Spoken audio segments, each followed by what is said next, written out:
That's right. It's time for the Dog and Chicken Show.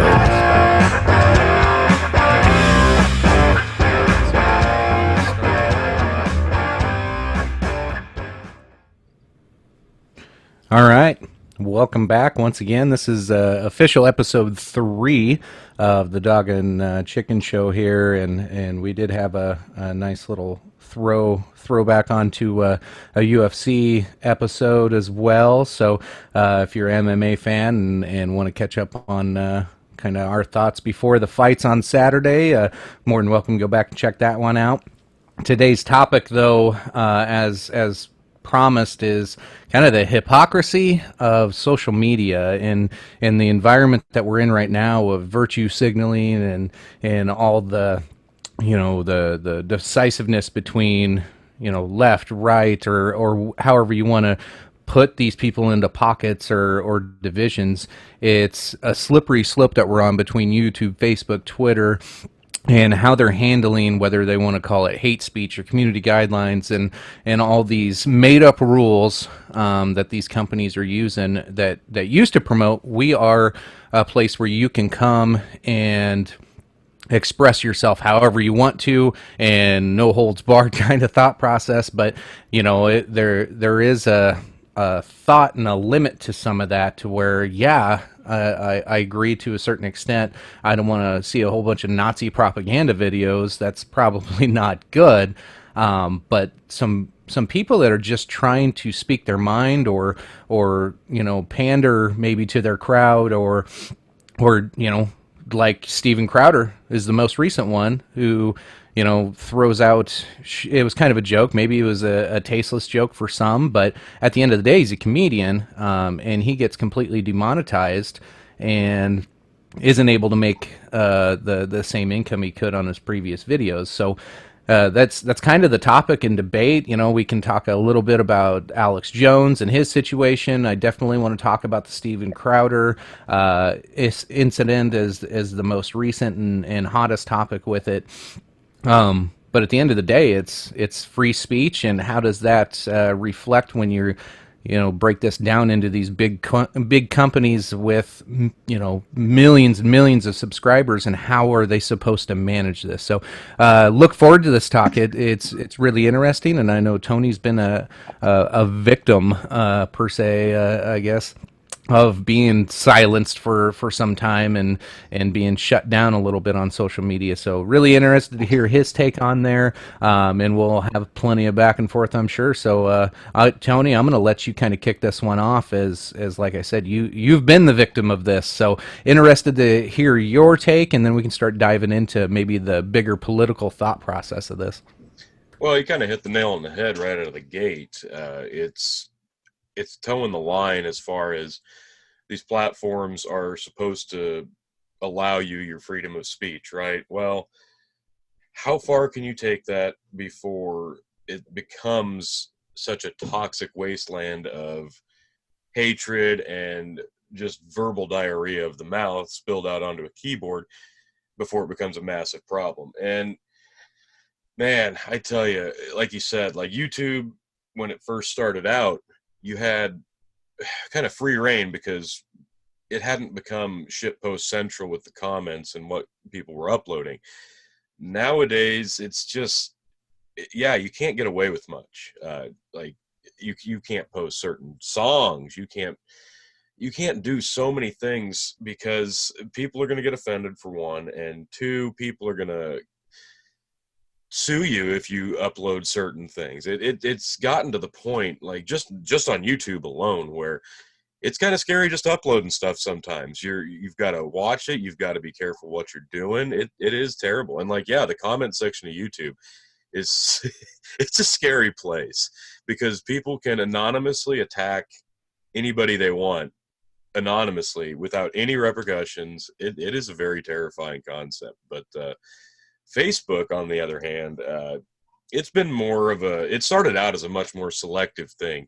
When Facebook first started out, it was geared more towards people in higher education, college, universities, so on and so forth. You actually had to have, I believe, like a collegiate URL attached to an email to even get on it, and you had to be invited, kind of like Gmail was when it first started up.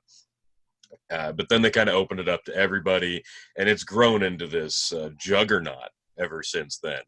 And the bigger Facebook has gotten, the more and more strict the policies have become.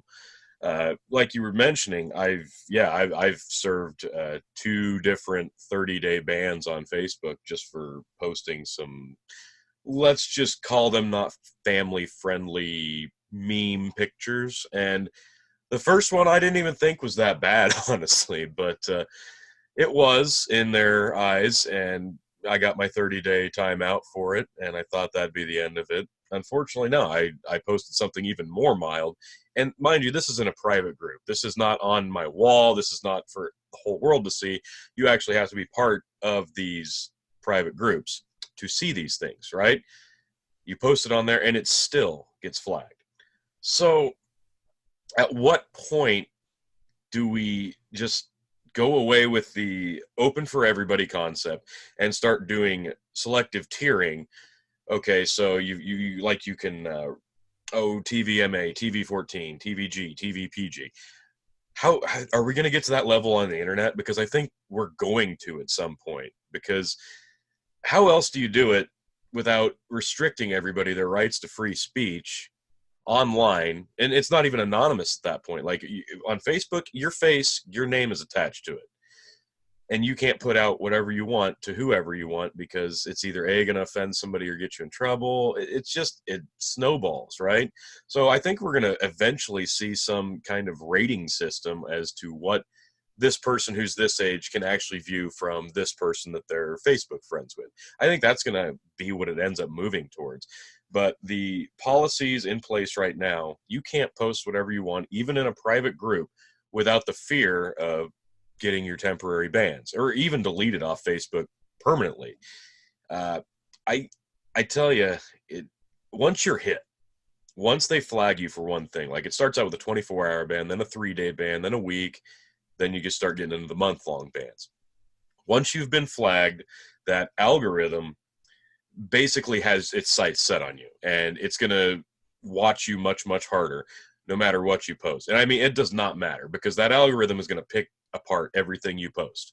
So if I posted something super offensive once and I got a 30-day ban, now if I post something that has just like a blink of an eye that algorithm is going to catch, if it has too much skin, like it could just be a picture of my arm, right? It's going to see that skin, and it's immediately going to flag it in its head because, oh, a nudity, oh no, oh no. And then it's not even going to look at it twice, and it's going to say, oh, this was taken down because this does not meet our community standards. Then you have to rebuttal it. No, this is acceptable. Please look at it again. Then like 6 hours later, oh, you were right. Sorry. We just try to keep a specific set of guidelines for our family-friendly community, so on and so forth. So that's kind of the gist of the Facebook police coming down on you for, I'll admit, yeah, some of the things I posted have been pretty raw, pretty dark humor, but I feel like in private groups, that should be okay. Thoughts? No, and you used a word in there that it describes it very well. This whole thing, whether you're trying to silence somebody because you don't like their opinion, or whether you think something's inappropriate and maybe it does break your rules or guidelines, but this is speech police. This is 100% policing what people say, how they act, how they think, how they talk. Now, the argument with these is they are private companies, they're not utilities, and as long as they're a private company, they can do whatever they want. So the best analogy I heard the other day was, if we know of a bar close by to where we're from, and if you curse in that bar, they will kick you out. You can't drop the F-bomb in there. They will tell you to leave. You're not welcome to be there anymore. That is their Been in a right. few They can bars do that. like That's that. Yep, that sounds familiar. I've been in a bar. like that. Yeah, I've been removed from a anyway. That's within their rights. They can do that. It's not illegal for me to say that in there, but it is their establishment. They're a private business, and they can choose to not serve me and ask me to leave at that point. So you got to respect that from a private company and at a certain extent. But when you advertise yourself, when you come up and you start these as a private entity that I want everybody's voice in the world to be able to, hear and share with each other and share ideas and thoughts and have an, conversation like we're having today. But then you start to silence people because, you have one person raising their hand. Hey, I got offended by what you said. Okay, well, why are you offended, first off? Two, that's where I bring up the virtue signaling, because that's a lot of time what it is people want to make a big thing out of nothing, which happens all too often these days. And that's where you get, you have all the new names coming out, whether you want to be called something, or not. Now we're gonna get into, gender identities and all kinds of different things.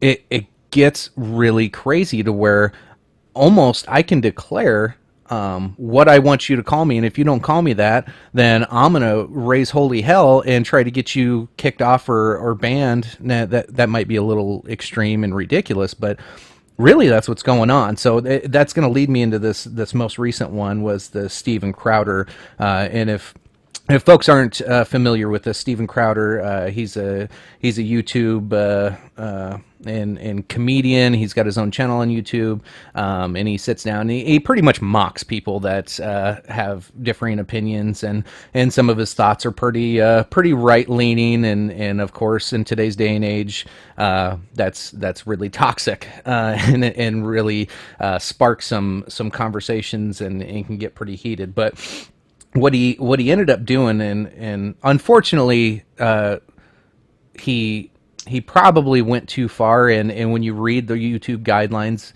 I think they were within their rights to demonetize him. They didn't silence him. They didn't remove his channel. They just said, well, you're not going to make any more money off of your ads on here. So you can still go see him. You can still listen to him, which is great for him because he's not completely silenced. It doesn't cross free speech. So the problem I had with it was it probably wouldn't have been a big deal if the person that he got into it with wouldn't have freaked out and had such a terrible reaction to it. So what it was is there's a gay fellow named Carlos Maza, and I say he's a gay fella. His Twitter ID is @gaywonk. Okay, in his profile, I'm reading word for word. Strike through at Vox.com. Marxist pig. He describes himself as a Marxist pig. Then he calls Tucker Carlson is a white supremacist. Yeah, he just starts calling people out. Tucker Carlson is a white supremacist, and YouTube profits from hate speech. Okay, so obviously you know where his stance is right there. He has several things, and you can like go back into his Twitter feed, and you see, and even some of his videos, he jokes around about him and his guests or anybody he's talking to. They'll joke with each other of, oh, I'm gayer than normal today.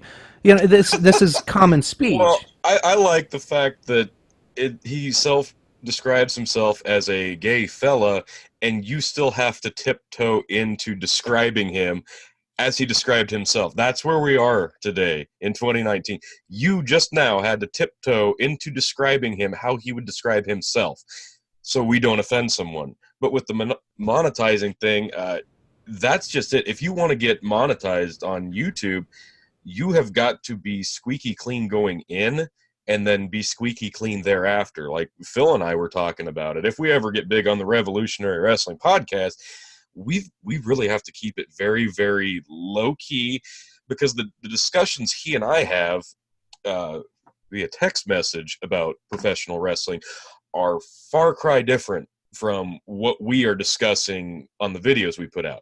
Like the jokes he and I are making to each other, we can't make those on the video. We can't do that because A, it's going to offend somebody.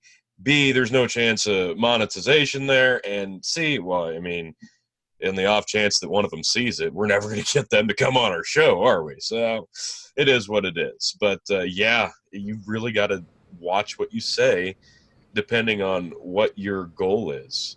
But as you were saying, Yeah. So, and you're absolutely right, and it's hard to tiptoe around this because it's a difficult conversation when everything, like I said earlier, was so toxic. So, what had happened with Steven Crowder? He made some kind of comment about how he didn't agree with Carlos Maza and called him a little queer or something like that.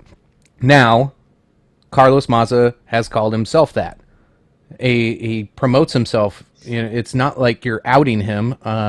And you know, when it first got reported to YouTube, YouTube decided, no, we're not going to pull this. We're not going to demonetize. Sorry, we don't feel that this really crossed the line.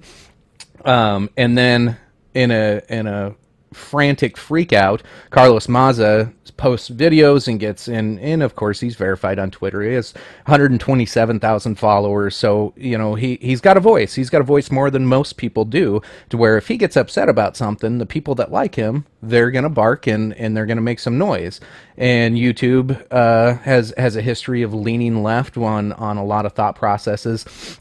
We'll get into that in a minute. So they were really quick to turn that decision around and say, you know what, we reviewed it again, and we're going to demonetize you now. You get to keep your channel, but you don't get to make the money on it. So they backtracked on their own decision. And at that same time, they came out with a new policy on I'm trying to remember exactly what it was. It's more of the hate speech, to where they are just flat out removing channels. So while this is going on, this is what's making the news, is this specific topic between these two gentlemen. In the meantime, I seen an article where a high school teacher or a college professor, one of the two, he had videos on his YouTube page of history. He's a history teacher or professor, one of the two. He has World War II videos, which shows speeches from Hitler and things of that era. He gets removed and everything taken away because it was Nazi propaganda. No, it's historical fact and it was something educational. Now I'm sure they're going to reverse that, put it back on, but that's the level of will hysteria, and it gets will they ridiculous. will they reverse it and put it back? I honestly don't know anymore, because blurring the lines between Nazi propaganda and teaching history, there's no line anymore in the eyes of many people. That's where we are today. People are going to say, well, teaching history is just teaching hate, right? Well, you can either A, shy away from history and completely ignore it and pretend it didn't happen, like Germany did, right? Or you can learn from your mistakes and not shy away from it. Yeah, you've got a dark past, right? But you can't ignore that, or you're bound to repeat mistakes, right?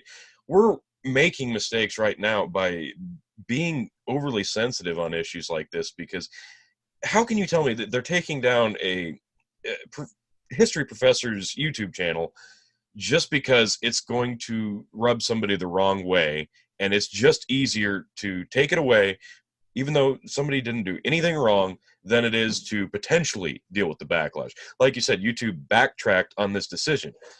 Why? Because it's just the easiest possible thing to do that's going to rub the least amount of feathers the wrong way. So that's where, like, YouTube, Facebook, they're in that position. I get it's a hard position to be in, because you have so many people putting out channels, successful channels, generating views, that you can't side with the wrong side. You have got to pick your battles. So that backtrack was more out of survival necessity for YouTube than it was anything else. Like you said, they might lean one way or the other on these decisions, but it's about survival. And you cannot side on the wrong side of a social hot button issue and expect to come out clean from it.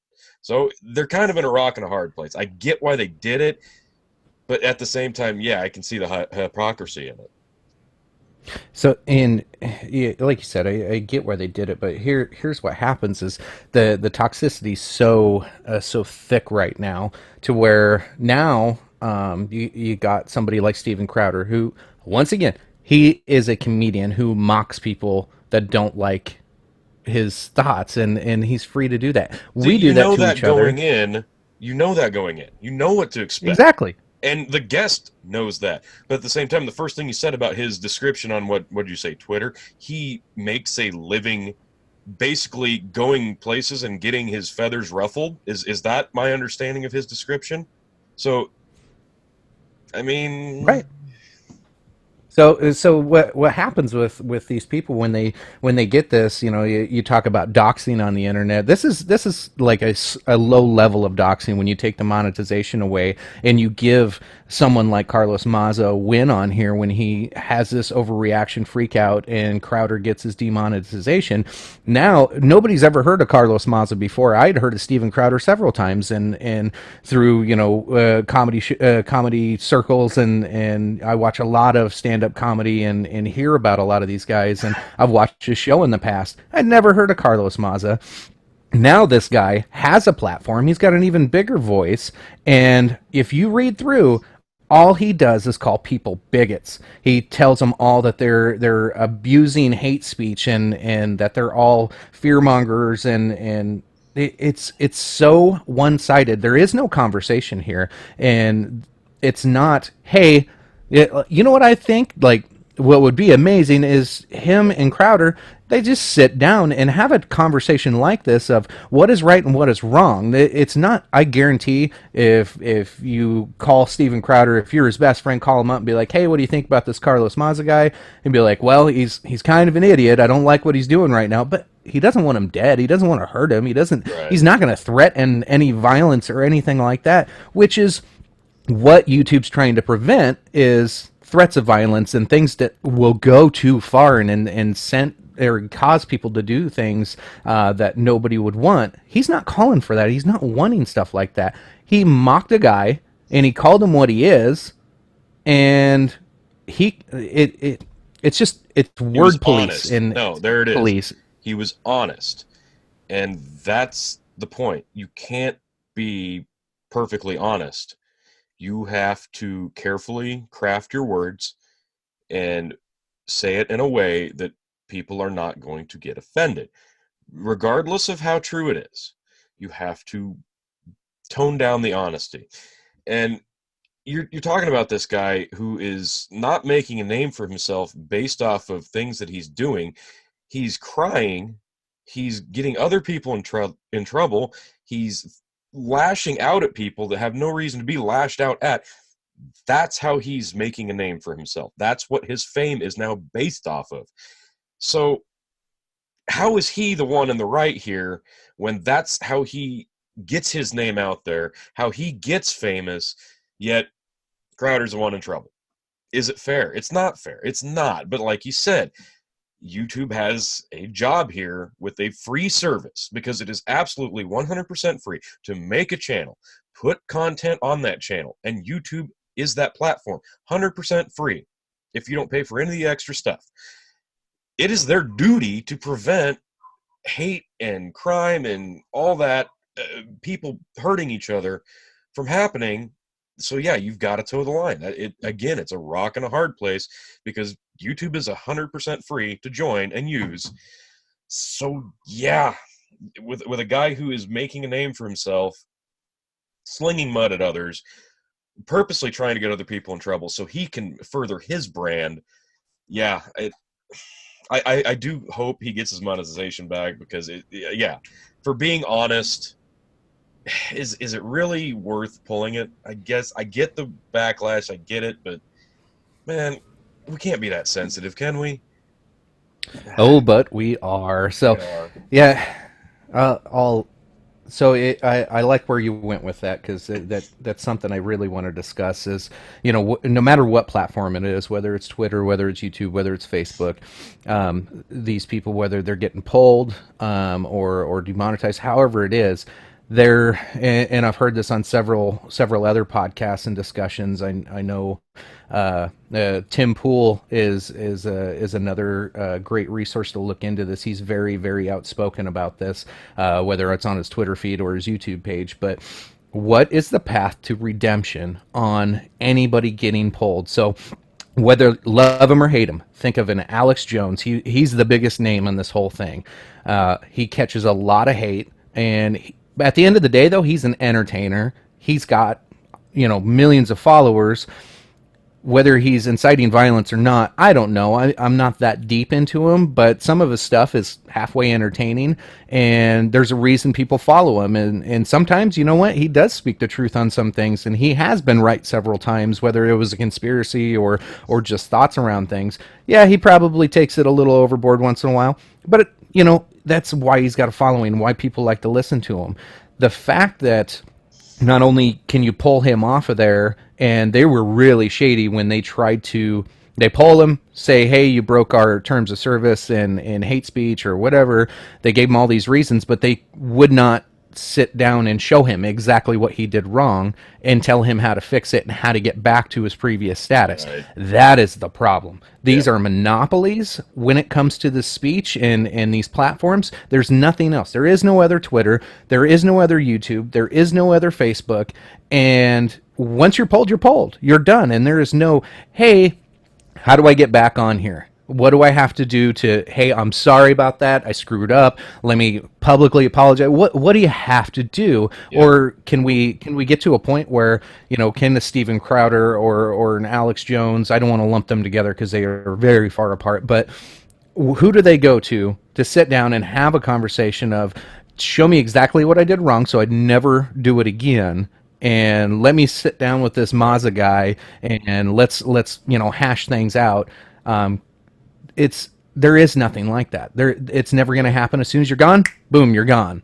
Yeah, and that's just it. You're right, because these are singular monopolies for a free services. Again, they're free services. Anybody can join: Twitter, Facebook, YouTube. It's free, but yeah, like you said, once you're gone, you're gone. There's no real alternative. I mean, yeah, you can make the argument that Facebook and Twitter are alternatives to each other, but people make their living based off of these social media platforms, and once you're pulled, you're pulled, whether it was truly your fault or not. There's no redemption there. You can't go and say, hey, I'm sorry. Like you said, there's no counsel. You don't sit down at a meeting and they make a decision vote. It's done. Somebody behind a computer from halfway across the country makes that decision. You're done. You can't really appeal it and get it back. It kind of comes down to that backlash from the community, from the fan bases. So really, if you're talking redemption, it's going to come in the form of your fan base speaking up for you.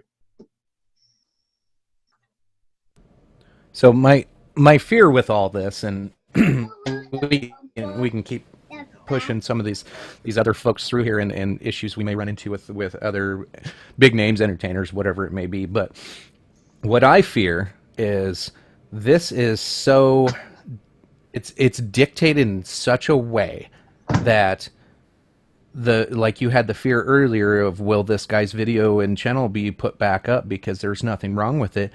They don't have to do it. They don't. They could take your page away, this video, anybody. They could take anybody down anytime they want without having to prove it. They legally do not have to tell you crap, get you removed, and never put you back on. So that's where I fear we're towing the line in such a way that we are not only going to police speech, we are going to police thoughts. We're going to police so heavily to where you're only going to be hearing the narrative they want to hear.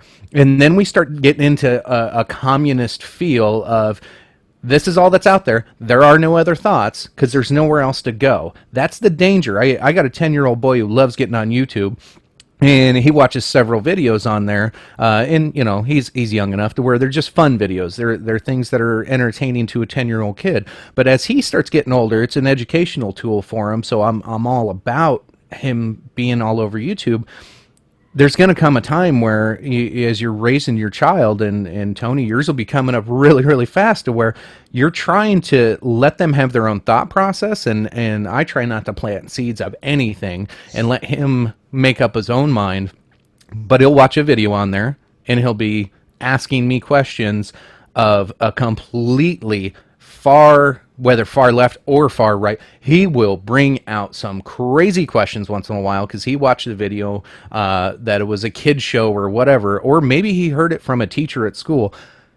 Man, you got to sit him down and show him both sides of it and let him make up his mind. And I'm Yep. proud of my little guy because he will do that. There's going to come a time, though, if you don't have a dad that'll sit down or a mom that'll sit down and have that and show both sides of the story, eventually we may not even be able to see both sides of the story. We are going to be so indoctrinated into what the media machine is pumping out.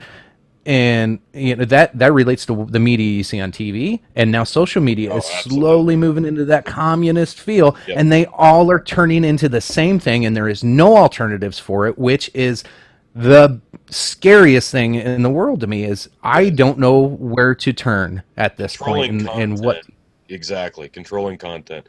Because on your major news networks, your Fox, your NBC, yeah, they're controlling the content that is being put forth that you are viewing.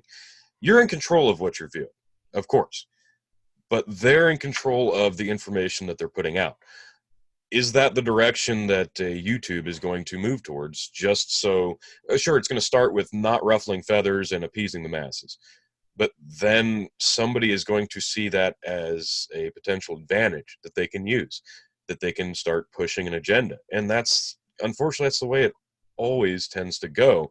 So with YouTube being free, is it something, are we going to have to move towards a pay for posting platform to kind of be able to have a voice if something goes wrong, if you have a video or a channel removed? That way you can say, hey, I paid my subscription. I deserve an answer. I deserve a review. Is that kind of where we need to move towards with it? That I don't know. One thing I wanted to mention with the restrictions on the content, obviously you can't put pornography on YouTube, right? You can't even have really any nudity on YouTube, right? Fair enough. It's a free service. Anybody can see it. Any age group, right? Unless you have filter restrictions on. Uh, One thing was a year or two ago already. If you're familiar with Wheeler Walker Jr., he's a parody country artist. Hilarious. It's raunchy. It's filthy. His video, Puss in Boots, he had this new album come out, right? He has this video for it. He can't put it on YouTube because there's topless women in it. He actually debuts his music video on Pornhub because there's no restrictions there. There's nudity Yeah, allowed that's. there. I do believe I've heard. I wouldn't personally know. I've heard there's nudity, but I know there was nudity in this video, so apparently it's okay on there. But he debuts this on Pornhub because that's his medium, is raunchy, filthy nudity, and he is allowed to put it on there for free because that's also a free streaming service. So again, do we need to move towards a pay for stream type service to allow ourselves a voice and some control over our content and what we put forth before the provider, YouTube, can step in and just slap it away without any warning or reasoning? Yeah, and that's what a lot of big names are slowly turning to. I think of you had Patreon was probably one of the biggest ones until recently. They've started to even start towing the line on removing people from their platform, but that's Yes. essentially what it is. Yeah. It's a pay to listen to who I want to hear.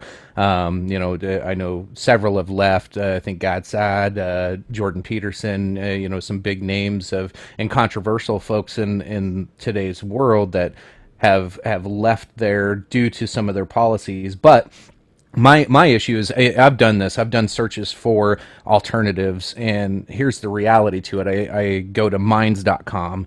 It's similar to a Facebook in many ways, and you can post almost identical. They've gotten better with censoring some of the nudity because the first time I got on there, it was like anything goes. You could put anything you wanted, and that's how they want it to be. They want no restrictions, no regulations. Which that means I don't want my 10-year-old to ever be on that. I don't want them on Facebook to begin with, but I would never say, okay, Minds is a good alternative. Nope, nope, nope. There's it gets a little dirty, gets a little raunchy. But as an adult, I find it is a good place to go. The problem is there's only like 150,000 people that use that service, so you're limiting thought in that aspect. There's a Sure. YouTube alternative that I've looked up called DTube. It's clunky. It's not great. They tried to model it after YouTube and how it looks on there.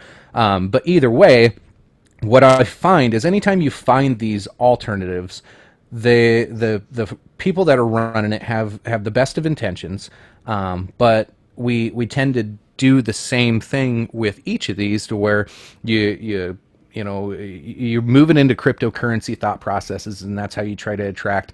You start attracting more of a dark web feel to it, to be honest. But Sure. whether you do crypto and then you do open sourcing, and there's a reason Facebook and Twitter and nobody does open sourcing on these big companies because they're stealing that open sourcing from others to make their platform better, and they don't want competition, so they'll never share their open source. So but those are always the themes that they have is we're encrypted, we're open source, and we love cryptocurrency, and these are just tag words that at the end of the day, like, I want that thought process but a pay to play type deal. So if I want to have access, full on access to YouTube, and I want Steven Crowder's and Alex Jones's and Jordan Peterson's and whoever to get the money that I pay for my subscription, I think that's what a YouTube premium thought process should be more leaned into, to where I'm going to pay for a subscription on here and I want to be able to have unrivaled access to anything I want. There Don't you care go. what they say. Yep. I'm looking for it. I'm paying you to show me what these people are putting on there.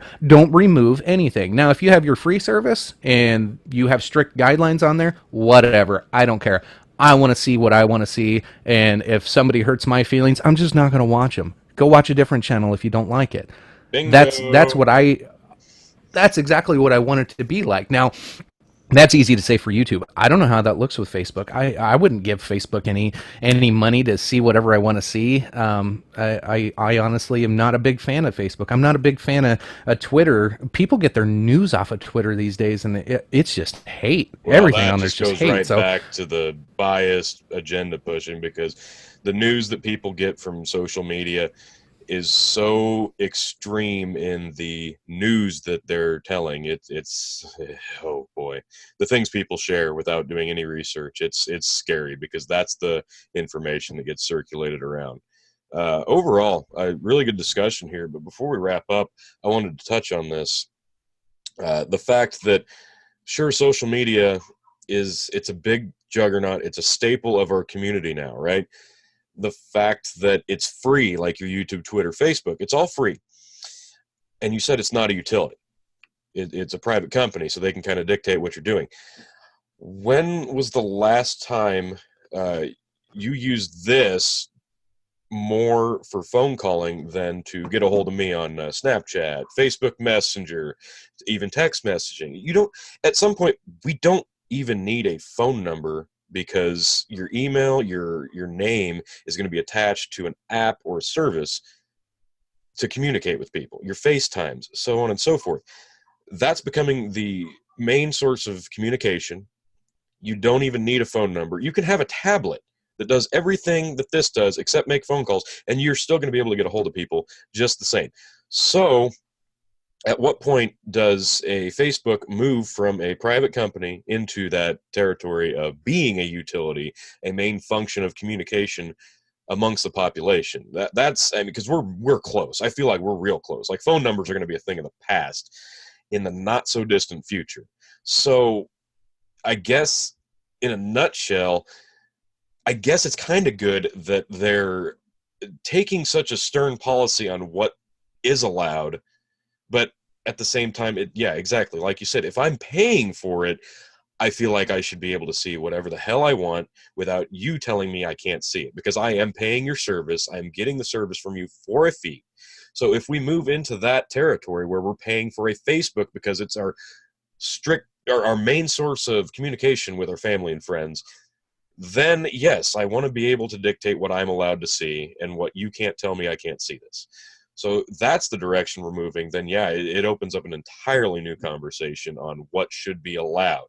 And then yeah, we get back into that age tiering system that I talked about earlier.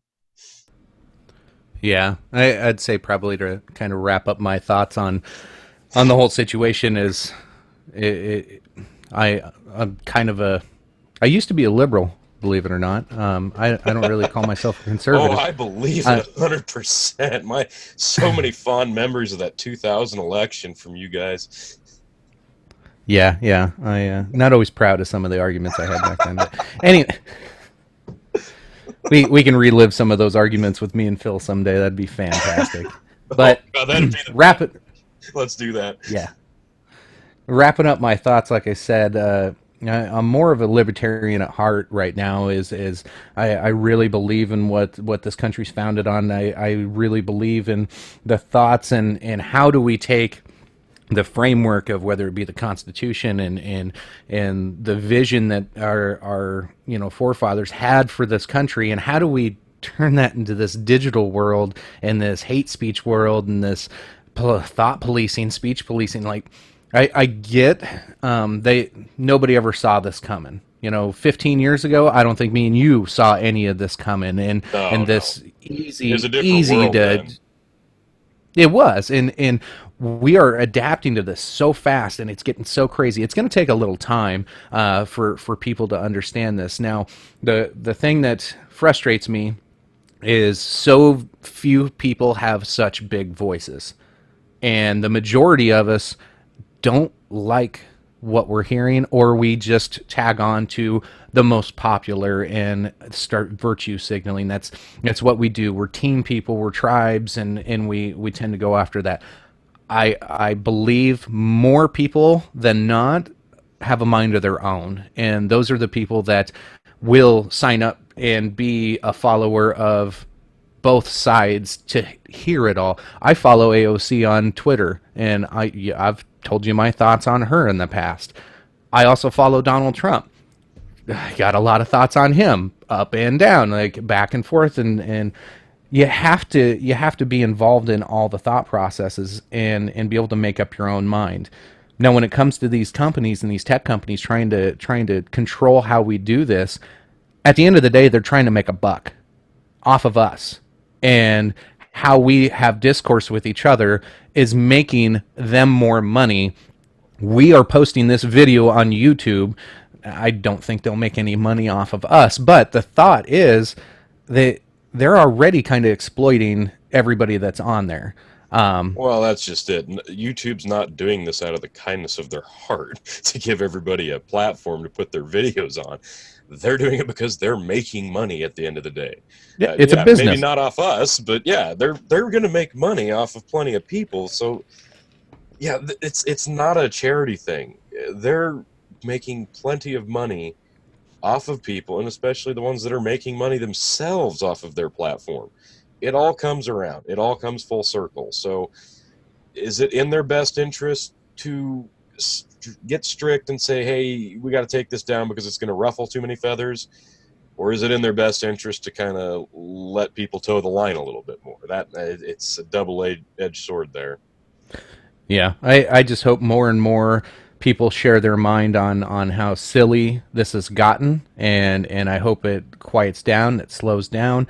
I hope there's roads to redemption for those that have gone away. I am willing to pay for what I want to see, if it means that much to me, and I get to have that discourse and see both sides of the story, because I think that's the most important. When you silence somebody and you shut down the conversation, that it's terrible for the future, not only for your children but of this country, of your life. If you don't have something that upsets you, you have a major problem, and you're going to be a very unhappy person, just because there is nothing to argue against. You need to have something to stand up and believe in, and even though terrible people in the world need something to stand up and believe in, because you got to have that type of discourse. There's good people, there's bad people, there's winners, there's losers. You gotta have the conversation. You can't shut people down, no matter how much you hate it and how much you disagree with them. You have to have the conversation. You can't be silencing people. That's where I round this out, is There you just go. hate it. Hate that people are being silenced needs to end. Yep, humanity cannot thrive without conflict. Humanity would absolutely reject a happy utopia. There it is. Let's hit three quick topics, I guess, before we wrap this up. One I wanted to bring up quick before we turn this off was: have you checked anything out on the people getting beat up and murdered in the, what was it, Dominican Republic on vacations? Yeah, I saw that. It was like a lady had died after having a drink at a bar, and they found her in a room. And then there was another married couple that had shown up, and then ended up being found dead in their room. So, in I don't know specifically if Dominican Republic's had a long storied history of this, but and was this coincidence, or is this something that might be deeper and been going on for a much longer period of time than, and it just Yeah, got released that to us? I don't know. that's my kind of thought on it. Is like, how far back does this date, or is this just kind of starting up? So that's going to be something to keep an eye on. But I think it's definitely going to have an impact on your vacationers, your honeymooners. It's that's scary as hell, man. I mean, we went to Jamaica for our honeymoon, and yeah, you got to sign waiver to walk off the specific part of the beach to go do the parasailing stuff and other activities. Doing that is dangerous. They're not coming to look for you. So yeah, it is a scary concept. That's something I'm gonna keep an eye on that one. All right. Um, got any other ones in mind here? Uh, I guess real quick, I'll touch on the fact last night we had the. It's a controversial topic. WWE did their show in Saudi Arabia, Jeddah. This was their third show in Saudi Arabia. They're making a boatload of money off of this. Last time they were there, there was the controversy with the political figure being killed right around the same time as they had their second show there. So going back for a third show was kind of a shaky choice to do, but they've got a long-term deal in place with the Prince of Saudi Arabia to do these shows. So they kind of have to see it through, or they're going to lose a lot of money. They're kind of invested at this point.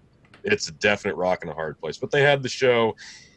These aren't your big pay-per-view type shows. I mean, don't get me wrong, it's large scale all the way. It's top tier production, but they're glorified house shows, and by house shows I mean the stuff you don't see on TV that they do during the week for the smaller crowds. It is just a big glorified house show. You get your old school legends like Goldberg and Undertaker had a match, and unfortunately it looks like Goldberg may have gotten a concussion before or during the match, and it kind of ended really wonky. Hope both guys are okay, because there were a couple spots there where it was iffy. And I mean, these are 50-plus-year-old guys, but it was a legend versus legend match. We had a good time watching it. Cool, cool. Yeah, I saw your upload this morning on the breakdown and predictions and how it turned out. So more to come on that. I'm assuming with the future pay per views. The last thing that I can think of that as our three quick hitters, I bring up conspiracies on each of them.